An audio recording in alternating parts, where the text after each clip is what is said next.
हाँ, हम आपके दुख में साथ हैं, चलो पढ़ते हैं। तो कल की क्लास में किसी को कोई डाउट भी नहीं? ऐसे पढ़ा था क्या, ऐसे ही थोड़ा बहुत? अभी शुरू शुरू में आप संडे मना सकते हैं, फिर टेस्ट स्टार्ट हो जाएंगे, थोड़ा लोड बढ़ जाएगा। कोई डाउट? अनीशा, भावना, चारुल, दानिश, दीपांशु, देवशी, गौरांगी, गिरधर, काव्या, लक्ष्य, कोमल। अच्छा पवन, आपका फर्स्ट डे है, ओके। कहाँ से हैं पवन आप? मैं आपको अनम्यूट का ऑप्शन देती हूँ मेरी क्लास में, आप मुझसे बात कर सकते हैं, ओके। मैम ब्यावर से है। ब्यावर से, ओके। ब्यावर तो गढ़ है सीए में इसका, बहुत मेजोरिटी में लोग वहां पे सीए में करते हैं। हमारा एक बैच तो ऐसा ही था कि ब्यावर ही ब्यावर के स्टूडेंट, मतलब पूरा बैच ही ब्यावर का था। बट तो मैडम बेचारे फैकल्टीज एक अवेलेबल दो नहीं है इधर ना उधर से इसमें। आते थे, उनको ऐसा आउटसाइडर वाला फील होता था, बोला लॉबी बना लिए तुम लोगों ने, ब्यावर वालों ने।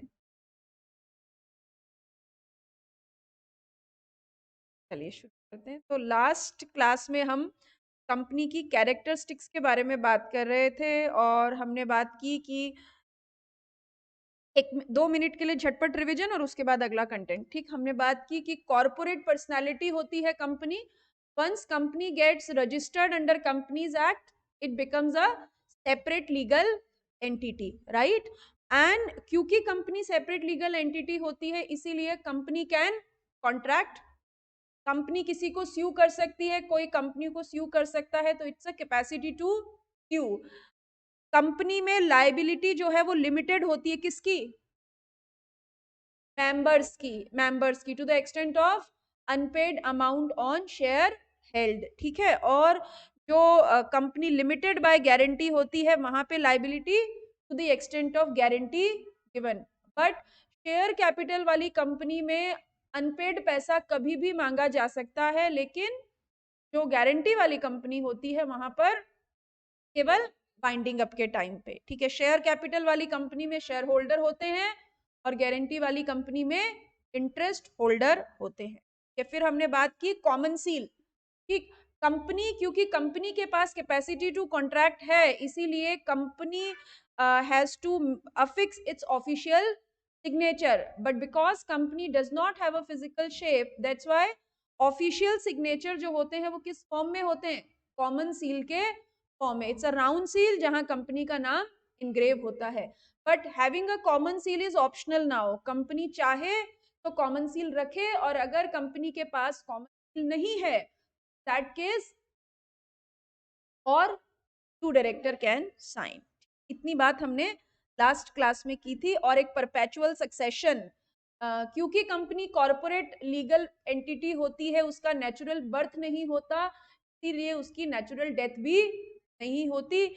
कोई भी आए कोई भी जाए, कंपनी की सेहत को कोई फर्क नहीं पड़ता। It can binding up by law या मेमोरेंडम ऑफ लिखा कोई इवेंट अकर की बात हमने, राइट। आज हम अगली कैरेक्टरिस्टिक की बात करेंगे, and that is transferability of shares. देखिए, आपने मंदिर के सामने रखे जूते देखे हैं, शूज देखे हैं, बहुत बार देखे होंगे। कभी ऐसा हुआ कि खुद की वाली स्लीपर वहां पे खो गई, तो बोले अभी कोई हमारी पहन के गया तो फिर हम की पहन के ले चलते हैं? ऐसा नहीं हुआ, ठीक। पर कभी खोई, खुद की स्लीपर खोई, ऐसा होता है ना लाइफ में। एक बार तो कभी ऐसा हो ही जाता है कि, और जिस दिन थोड़ी फेवरेट वाली या नई वाली पहन के जाओ, उसी दिन मंदिर के सामने से गायब हो जाती है। तो कंपनी की जो मेंबरशिप है ना, वो मंदिर के बाहर रखे हुए जूते जैसी होती है। कैसे? किसी एक की चप्पल खो गई, स्लीपर खो गई, शूज खो गया, तो अब बेचारा बेयरफुट थोड़ी घर जाएगा। तो वो कोई हमारी ले गया, तो हम किसी की ले चलते हैं, और मंदिर के बाहर ये रोटेशन चलता रहता है। यानी उस शूज में जिसका पांव फिट आया, उसने अपना पांव डाला और चला चला गया। और जिसने जूते पहन लिए वो जूते किसके हो गए? उसी के हो गए। कोई थोड़ी आपको मंदिर के गेट के बाहर निकलते टोकता, रुको दूसरे के जूते पहन के जा रहे हो, दिस इज नॉट गुड। ऐसा कोई नहीं। तो ये जो कंपनी की मेंबरशिप होती है ना, ये भी मंदिर के बाहर रखे हुए शूज के जैसी होती है। जिसने पांव डाला उसका, यानी अगर मींस इसका मतलब मैं ऐसे बोलूं कि वो जूते एक से दूसरे तक ट्रांसफर हो सकते हैं ना।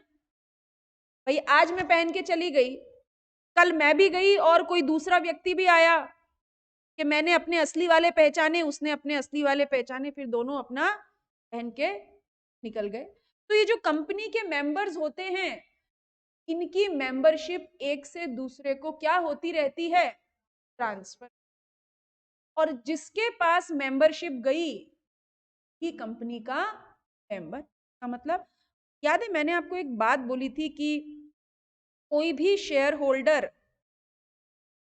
मेंबर कब होता है? बताओ।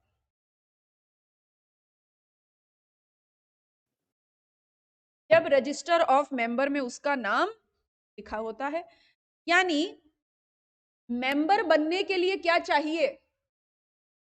रजिस्टर ऑफ मेंबर में नाम चाहिए। आप एक स्टैट्यूटरी रिकॉर्ड है रजिस्टर ऑफ मेंबर, जिसमें उसका नाम लिखा कि कंपनी का मेंबर। तो अगर मान लीजिए कि एक है हमारे बंटी और एक है बबली, आप जानते हैं इनको? सब जानते, बंटी और बबली सब जानते। तो ये जो बंटी हैं ये शेयर होल्डर हैं एबीसी लिमिटेड के। बंटी जो है वो एबीसी लिमिटेड के शेयर होल्डर हैं। और एबीसी लिमिटेड के रजिस्टर ऑफ मेंबर में किसका नाम लिखा होगा? बंटी का। तो Bunty is considered as a member of ABC limited. यानी एबीसी लिमिटेड में अगर अनपेड कॉल का पैसा मांगना है तो किससे मांगेंगे? डिविडेंड बंटी को, वोटिंग राइट बंटी को, ठीक है, right share bonus share Bunty को। अभी पंडित जी ने बंटी को बोला कि ये शेयर रखना तुम्हारे लिए अच्छा नहीं है, बेच दो इनको। तो उन्होंने अपने शेयर किसको ट्रांसफर कर दिए? बबली को शेयर ट्रांसफर कर दिए और बदले में बबली से पैसा लिया होगा। Now Babli is a share holder of ABC limited. और अब रजिस्टर ऑफ मेंबर से बंटी का नाम काट दें और क्या कर दें? बबली का नाम लिख दें। पहले बंटी और अब बबली। यानी बंटी की मेंबरशिप क्या हो गई? ट्रांसफर। मेंबरशिप क्या होती है? ट्रांसफर होती है। और जिसका नाम रजिस्टर ऑफ मेंबर में लिख दिया जाए वही फॉर ऑल पर्पसेस क्या होता है? कंपनी का मेंबर, राइट। तो इसीलिए हम कहते हैं कि जो मेंबरशिप होती है वो कंपनी की, दे आर ट्रांसफरेबल, है ना। मेंबरशिप कैसी होती है? ट्रांसफरेबल होती। अब एक बात, यहां पर बंटी ने किसी को दो चार मुक्के मारे थे क्या कि चलो बबली को शेयर बेचो? तो यानी जब बंटी ने अपनी मेंबरशिप बबली को ट्रांसफर की तो ये कैसा एक्ट था? वॉलेंट्री ना। हो सकता है ना वॉलेंट्री, अपनी इच्छा से आप मेंबरशिप ट्रांसफर कर रहे हो। This is one. दूसरा केस, मान लीजिए ये जो बंटी और बबली हैं ये हस्बैंड वाइफ हैं, हो सकते हैं। हस्बैंड ने अपनी विल में लिखा है कि अगर डेथ हो जाए मेरी तो मेरे शेयर्स किसको दे देना? बबली को, वाइफ को दे देना। इस केस में क्या वॉलेंट्री ट्रांसफर हो रहा है क्या? क्या हुआ? जब डेथ हो जाती है तो वैसे भी असेट्स किसके पास चली जाती है? लीगल हेयर के पास। तो this is called by operation of law. यानी अगर कुल मिला के बात करें तो कहानी ये कि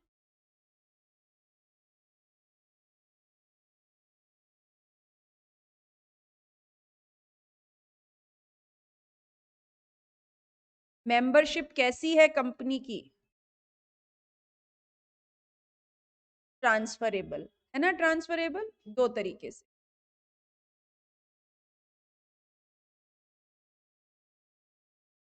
ट्रांसफर और ट्रांसमिशन, ना, ट्रांसफर एंड ट्रांसमिशन। ये जो ट्रांसफर होता है ना, ये होता है voluntary act.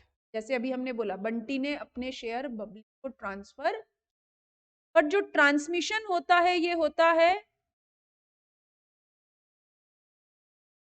Bye operation of law.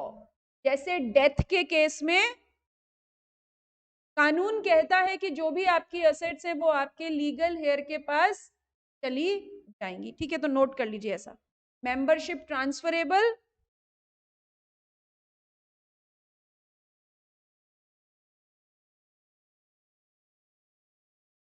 Voluntary act और बाय ऑपरेशन ऑफ लॉ। तो जब वॉलेंट्री एक्ट होता है उसे कहते हैं ट्रांसफर, और जो ऑपरेशन ऑफ लॉ उसे ट्रांसमिशन।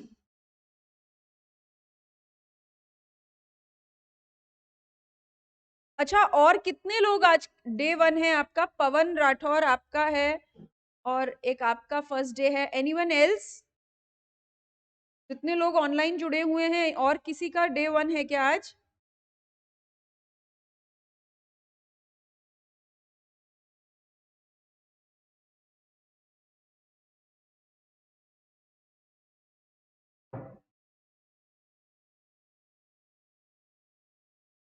किसी का भी नहीं है, सब पुराने खिलाड़ी हैं।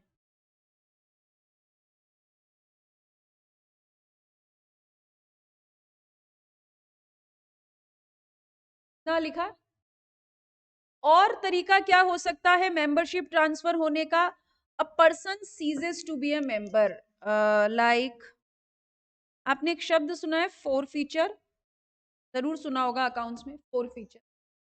जब आप अपनी कॉल का पेमेंट नहीं करते तो कंपनी आपके शेयर्स का क्या करती है?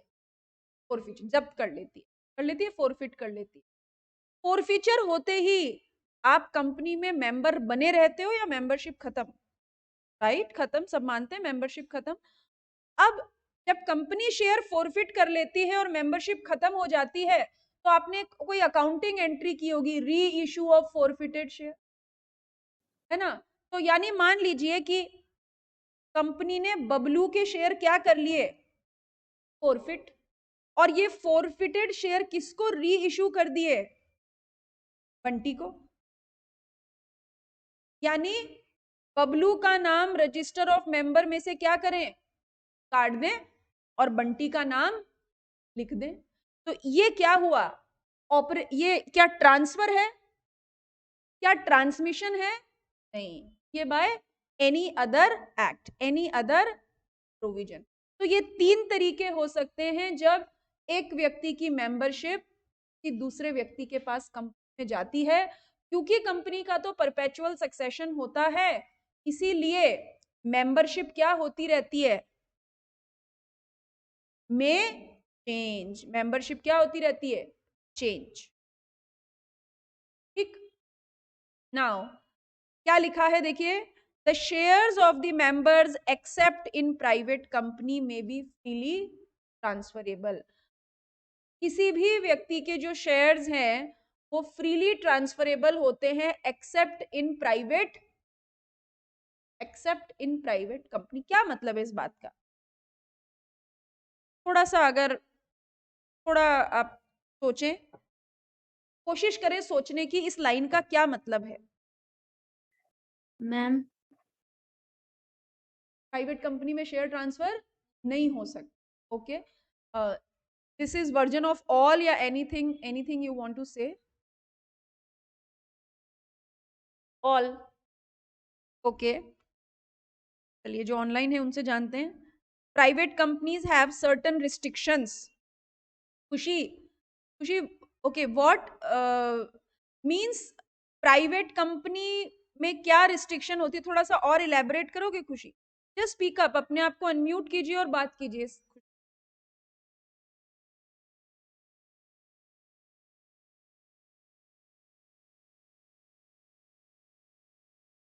नहीं होता। ओके, ठीक है। प्राइवेट लिमिटेड के शेयर पब्लिक को इशू नहीं होते, यश कहते हैं। खुशी, आप अपने आप को अनम्यूट करिए और बताइए मुझे कि क्या आप कहना चाहते हैं इस बात से, private company have restrictions, certain restriction. Ma'am, they cannot freely transfer their shares to other people. Okay, what do you exactly mean by this, that when you say freely transferable नहीं? मैम उन पे restrictions होते हैं, वो ऐसे किसी को दे नहीं सकते, मतलब हो भी सकते हैं और नहीं भी हो सकते। देवशी कहती है पब्लिक को इशू नहीं होते। ओके,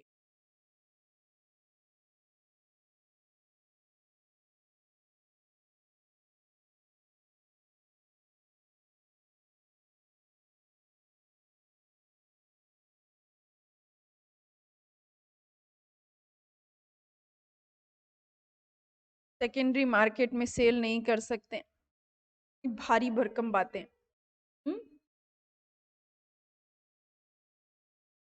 देखिए, बहुत आसान सी बात करेंगे और ये कंसेप्ट आपके अगले टाइप्स ऑफ कंपनी में भी काम आने वाला है। यानी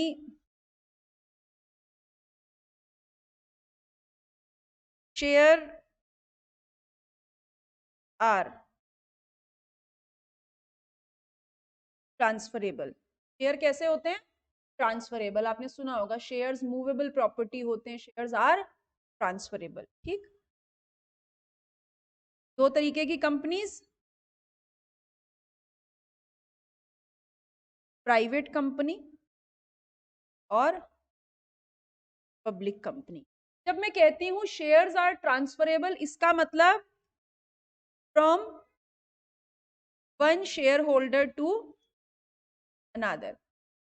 एक शेयर होल्डर अपने शेयर्स दूसरे को ट्रांसफर कर सकता है या नहीं कर सकता है।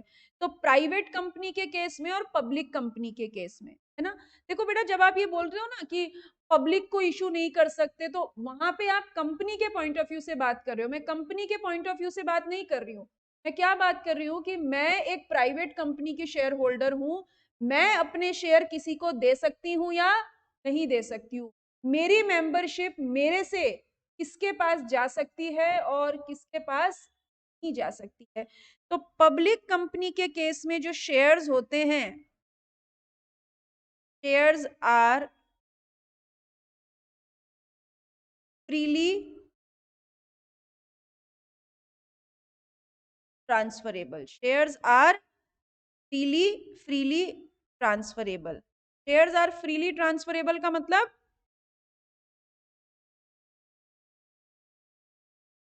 One share holder can transfer its shares to others without any restriction। But private company के केस में shares are transferable subject to restrictions as imposed by board of directors। इसका मतलब कि अगर मैं एबी, देखिए आप जनरल साइंस में ऐसा बोलते हैं कि अगर मैं किसी प्राइवेट कंपनी की शेयर होल्डर हूं, ठीक है, क्या मैं नैनिका को जानती हूँ? नहीं। क्या ये मेरी रिलेटिव है? नहीं। ये मेरी दोस्त भी नहीं है, ये तो मुझसे 3 दिन पहले मिली है।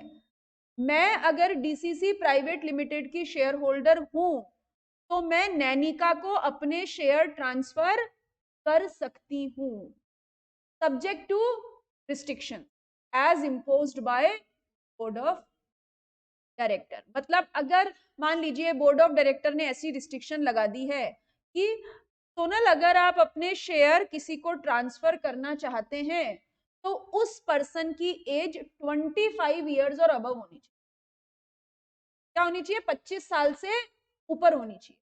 तो नैनिका की एज क्योंकि 25 नहीं है, इसीलिए मैं मेरे शेयर नैनिका को ट्रांसफर, ये रिस्ट्रिक्शन किसने लगाई है?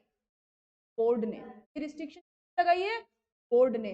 तो प्राइवेट कंपनी के केस में ऐसा नहीं होता है कि आप अपने शेयर किसी रिलेटिव को, फ्रेंड को, रिश्तेदार को ही ट्रांसफर करोगे। नो, कंपनीज एक्ट ऐसा कुछ नहीं कहता। आप अपने शेयर किसी को भी ट्रांसफर कर सकते हो प्राइवेट कंपनी के केस में, भले ही वो आपका दोस्त हो ना हो, रिलेटिव हो या ना हो, बस वो रिस्ट्रिक्शन फॉलो करनी पड़ेगी जो बोर्ड ऑफ डायरेक्टर ने लगाई। बट पब्लिक कंपनी के केस में बोर्ड ऐसी रिस्ट्रिक्शन लगा ही नहीं सकता। इसलिए पब्लिक कंपनी के केस में हम कहते हैं कि शेयर्स आर फ्रीली ट्रांसफरेबल, मतलब from one share holder to, अभी समझ में आया? तो इसीलिए प्राइवेट कंपनी के केस में शेयर ट्रांसफर कैसा होता है? रिस्ट्रिक्टेड, जबकि पब्लिक कंपनी के केस में फ्री। This is the difference, note करिए इसको।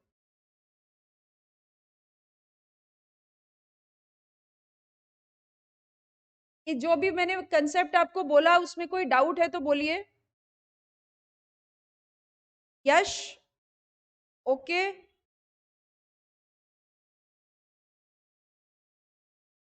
हाँ माइनर को तो वैसे भी नहीं दे सकते हैं बेटा, क्योंकि माइनर तो कंपिटेंट टू कॉन्ट्रैक्ट ही नहीं होता है। माइनर को तो आप दे ही नहीं सकते, वो तो फिर आप ऐसे मान लिए प्रोहिबिटेड जैसा, माइनर के साथ तो आप डील कर ही नहीं सकते हो।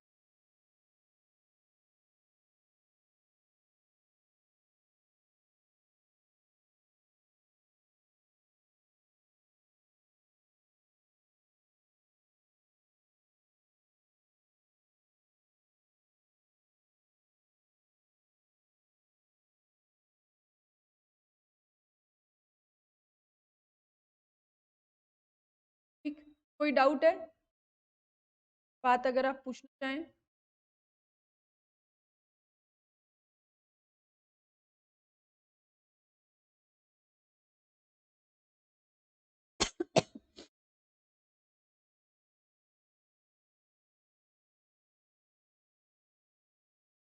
नोट कर लेंगे तो मुझे बोलेंगे, गो अहेड देन।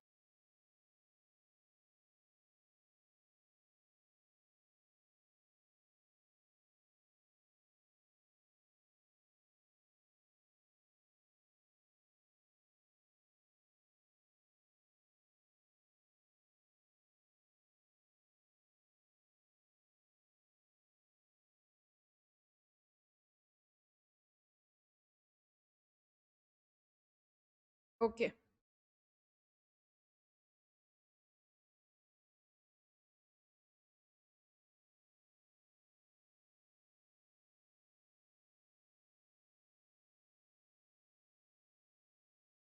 देखिए 7th number characteristic, separate property.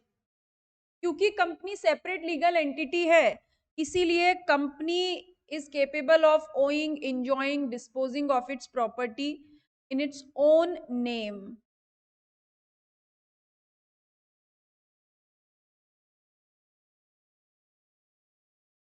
In its own name, यानी क्योंकि कंपनी एक सेपरेट लीगल एंटिटी है, इसीलिए कंपनी की बैलेंस शीट में लिखी असेट्स किसकी होती है? कंपनी की।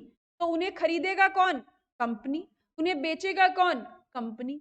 क्या, जैसे उस दिन मैंने एग्जांपल दिया, शेयर होल्डर ये कह सकता है कि वो मैंने कंपनी को कंट्रीब्यूट किया था तो ये वाली गाड़ी तो मैं ले जा रहा हूं। नहीं, असेट्स किसकी? कंपनी की। तो कंपनी ही असेट्स अपने नाम पे खरीदेगी, बेचेगी। कोई भी शेयर होल्डर का उस कंपनी की असेट्स पे कोई राइट नहीं होता। Property of the company is not the property of the, right? Now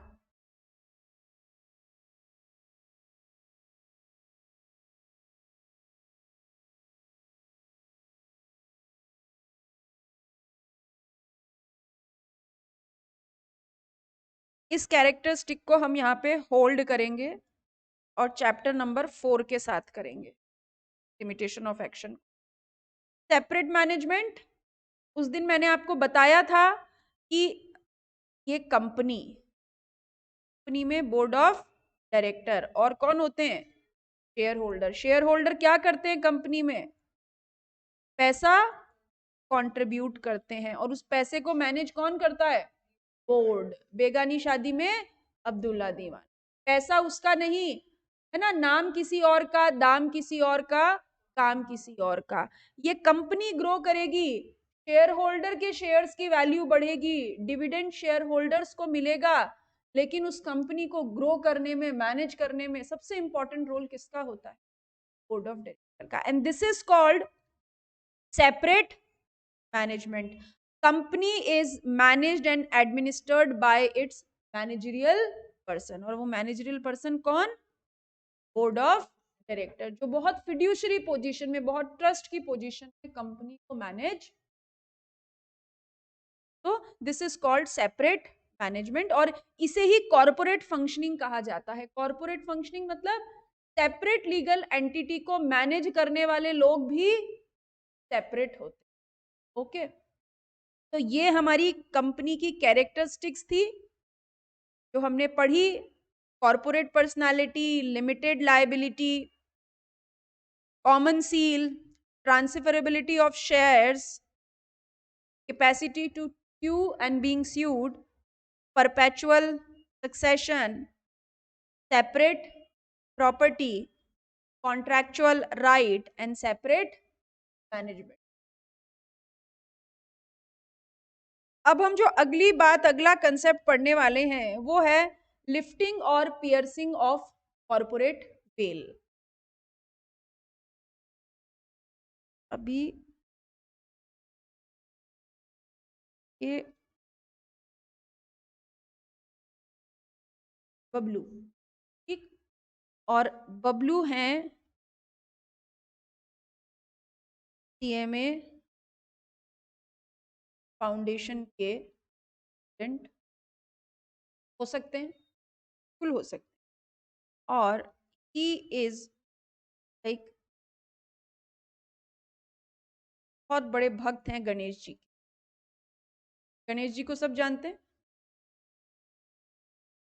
बहुत बड़े भक्त हैं गणेश जी के, ठीक। अब ये जो बबलू हैं, ये 12th तक बड़े मस्त मौला किस्म के बच्चे थे। तब पढ़ेंगे लिखेंगे तो होएंगे खराब, खेलेंगे कूदेंगे तो बनेंगे नवाब, ऐसे ही मस्त मौला किस्म के व्यक्ति थे, मतलब बच्चे थे, और बस भगवान भरोसे चल रहा था। और भगवान की इतनी कृपा रही कि कोविड आ गया, है ना, वो 10th से 11th और 11th से 12th सब कोविड में चल गया, ठीक। और बबलू इस बात से बहुत खुश थे, इसीलिए हर वेडनेसडे को, वेडनेसडे गणेश जी का दिन होता है, हर वेडनेसडे को गणेश जी को क्या खिलाते थे? लड्डू। फिक्स था, इनका रूटीन था। और मतलब ये इतने प्रसन्न थे बबलू कि भाई देखो भगवान की कितनी बड़ी कृपा है, 10th से 11th हो गई, 11th से 12th हो गई, और पापा भी बड़े प्राउड इनके ऊपर, देखो हमारा बबलू 10th पास कर ली, फिर हमारे बबलू ने 11th पास कर ली, और देखो अब हमारा बबलू तो 12th भी पास कर चुका, ऐसे थोड़े दिन में कमाने वाला हो जाएगा, फिर इसकी शादी कर देंगे, नौकरी लग जाएगी, बच्चे हो जाएंगे, हमारे तो फैमिली कंप्लीट, ठीक। पापा बड़े खुश थे, यानी जब अभी तक सब कुछ ठीक ठाक चल रहा है। नाउ बबलू ने डिसाइड किया कि अब वो क्या करेंगे, ये में फाउंडेशन करेंगे, और हाल तो वही, अब यहाँ तो प्रमोशन वाला कोई सिस्टम होता नहीं है, कोविड है या नहीं है, एग्जाम तो देने पड़ेंगे। अब क्या हो गया, एग्जाम हुए और पढ़ते तो थे ही नहीं, तो एग्जाम में क्या हो गई, गुगली, है ना, और एग्जाम में हो गए फेल। गए गणेश जी के पास कि इस बार 1 किलो की जगह आधा किलो लड्डू का भोग लगाया, बहुत जोर जोर से रोए, और आए पापा के पास। तो पापा क्या करेंगे बताओ, चटाक, दो, एक इधर और एक उधर, ठीक है। बबलू ना बड़े सरप्राइज हो गए कि आपने मुझे क्यों चांटा लगाया। तो पापा ने बोला तो और क्या करूं, बोले जब तक सब कुछ ठीक ठाक चल रहा था, जब तक मैं 10th से 11th में, मैं तो इतना ही पढ़ता था ना पापा, मैं तो 10th से 11th में आया, 11th से 12th में आया, आपके सामने मैंने फाउंडेशन का रजिस्ट्रेशन कराया, जब तक सब कुछ ठीक ठाक चलता था तो आप हमेशा ये कहते थे हमारे बच्चे पे तो गणेश जी की बहुत ही कृपा है, ये तो हर वेडनेसडे को लड्डू खिलाता है और देखो 10वीं से 11वीं में आ गया, 11वीं से 12वीं में आ गया। तो जब तक सब कुछ ठीक ठाक चल रहा था हर बात का क्रेडिट आप गणेश जी को देते थे कि बच्चे पे बहुत कृपा है। आज मैं फेल हो गया, अब तो आप गणेश जी को दोष नहीं दे रहे कि हे भगवान, मैं और आप दोनों मिलकर रोए कि हे भगवान तूने मेरे बच्चे को फेल करा दिया, आपने तो मेरे को 2 चटाक दिए, दिस इज नॉट फेयर। पापा ने उसे समझाया कि बेटा जब तक गाड़ी ट्रैक पे चलती है तब तक भगवान कर रहा है और सब अच्छा चल रहा है, लेकिन लाइफ में अगर कभी गुगली हुई, कुछ गड़बड़ हुई तो फिर रिस्पॉन्सिबिलिटी किसको लेनी पड़ेगी? कर्म करने वाले को, काम करने वाले को, एफर्ट्स डालने वाले को। यानी अगर यहां पर तुम फेल हुए तो गलती किसकी? तुम्हारी। Now you have to reflect in your heart, तुम्हें अपने मन में सोच के देखना पड़ेगा कि तुम फेल किस कारण से हुए। ये जो तुम्हारा फेलियर है ना बबलू, इसके लिए who is directing will and mind? बताओ कौन है डायरेक्टिंग विल एंड माइंड? इस फेलियर के लिए डायरेक्टिंग विल एंड माइंड कौन है? बबलू हिमसेल्फ। तो क्या बबलू को 2 चटाक पड़े वो गलत थे? नहीं, खुद की गलती की सजा तो खुद को भुगतनी पड़ती है। ऐसा ही होता है ना, ऐसा ही होता है। बस ये कंपनी का सीन भी ऐसा ही है। देखो कंपनी क्या है? Separate legal entity. जिस दिन रजिस्ट्रेशन हुआ उस दिन कंपनी एग्जिस्टेंस में आ गई थी। कंपनी इनविजिबल है, कंपनी इनटेंजिबल है, लेकिन फिर भी हम और आप किसकी एग्जिस्टेंस मानते हैं? कंपनी। हम क्या मानते हैं? कॉन्ट्रैक्ट किसने किया? कंपनी ने। प्रॉफिट किसका? कंपनी का। लॉस किसका? कंपनी का। स्यू किसे करेंगे? कंपनी को। असेट्स किसकी? कंपनी की। सब कुछ कंपनी ने किया। लेकिन अगर इस कंपनी ने इनकम टैक्स का पेमेंट ना किया, अगर इस कंपनी ने अपने इनकम टैक्स का पेमेंट नहीं किया तो फिर क्या होगा? ऐसे हाथ जोड़ के इनकम टैक्स वाले बैठ जाएंगे, हे कंपनी तुम भगवान हो, पेमेंट कर दो, तुम दिखती नहीं हो, तुम्हें छू भी नहीं सकते, लेकिन फिर भी तुम हो, पेमेंट कर दो। ऐसा होगा? ऐसा नहीं होगा। यानी अगर गाड़ी ट्रैक से उतरी, कंपनी ने कोई ऐसा काम किया जो उसे नहीं करना चाहिए था, तो फिर हु विल बी रिस्पॉन्सिबल? बताइए, who will be responsible?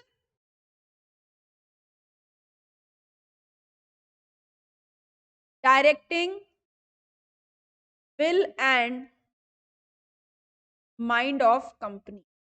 Company का डायरेक्टिंग विल एंड माइंड, यानी वास्तव में जो लोग इस तरीके के नॉन पेमेंट के पीछे जिम्मेदार हैं, इट मे बी मेंबर्स और डायरेक्टर्स। और उनको क्या माना जाएगा? रिस्पॉन्सिबल। उनको माना जाएगा रिस्पॉन्सिबल। यानी इनकम टैक्स ना पेमेंट करने के चक्कर में जेल में किसको डालेंगे? डायरेक्टर्स को डालेंगे, या मेंबर्स अगर वो रिस्पॉन्सिबल हैं तो। ठीक है, तो यहाँ पे हम क्या पढ़ रहे हैं? देखिए हमारी आंखों के सामने एक पर्दा है ना, पर्दा। This is separate legal entity का पर्दा। कंपनी होती नहीं है फिर भी हम मानते हैं है। वो इनविजिबल है, इंटेंजिबल है, आर्टिफिशियल पर्सन है, लेकिन फिर भी हम कंपनी की एग्जिस्टेंस को मानते हैं या नहीं मानते हैं? क्यों? क्योंकि कानून कहता है कि मेरी आंखों से देखो कंपनी दिखती है, हमारी आंखों के सामने क्या पड़ा हुआ है? पर्दा। जो है नहीं हम फिर भी उसे मानते हैं, और इस पर्दे को क्या कहते हैं?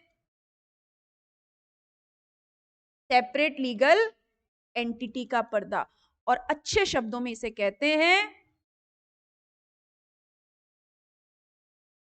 Corporate veil. क्या कहते हैं? हमारी आंखों के सामने क्या पड़ा है? Corporate veil. और उस कॉर्पोरेट वेल के आगे क्या है? कंपनी। और कॉर्पोरेट वेल के पीछे कौन है, पर्दे के पीछे कौन है, डायरेक्टर्स, मेंबर्स, डायरेक्टर्स, जो एक्चुअल में डिसीजन मेकिंग करते हैं। तो जब तक कंपनी ठीक ठाक सब कर रही है तब तक रिस्पॉन्सिबल कौन, लेकिन अगर डायरेक्टर और मेंबर कंपनी के पीछे छुपके कुछ गलत काम करना चाहेंगे, जैसे बबलू ने पढ़ाई नहीं की और क्या सोचा, जब पास होता हूं तब गणेश जी को क्रेडिट जाता है, फेल हो जाएंगे तब भी बोल देंगे भगवान ने फेल करा दिया, लेकिन एक्चुअल में चांटा किसको पड़ा, बबलू को, क्योंकि पर्दे के आगे गणेश जी थे लेकिन पर्दे के पीछे मेहनत करने वाला कौन था, बबलू। ये गलती किसकी, बबलू की। तो कंपनी अगर कोई डिसऑनेस्ट एक्ट करे, कोई फ्रॉड करे, कोई वॉयलेशन करे, तो जिम्मेदार किसको मानेंगे, डायरेक्टर। क्यों, क्योंकि उस सिचुएशन में इस कॉर्पोरेट वेल को क्या कर देंगे, लिफ्ट, और क्या करेंगे, पर्दे के पीछे देखेंगे, पर्दे के पीछे देखेंगे, और पर्दे के पीछे कौन दिखेगा, directing will and mind. This is called lifting of the corporate veil, this is called the concept of the lifting of the corporate veil, to identify the real persons, real action takers behind the company. लेकिन ये केवल तब होगा, देखिए इस पर्दे को हमारी आंखों के सामने किसने डाला, दर्जी ने नहीं, लॉ ने। तो इस पर्दे को उठाएगा भी कौन, लॉ ने। यानी ये पर्दा तो एक फिक्शन है ना, जो है नहीं लेकिन फिर भी मानना पड़ता है। तो फिक्शन किसने क्रिएट किया, लॉ ने, और फिक्शन हटाएगा भी कौन, लॉ। ठीक, तो this is called the concept of lifting of corporate veil. बस आज के लिए इतना ही, ओके।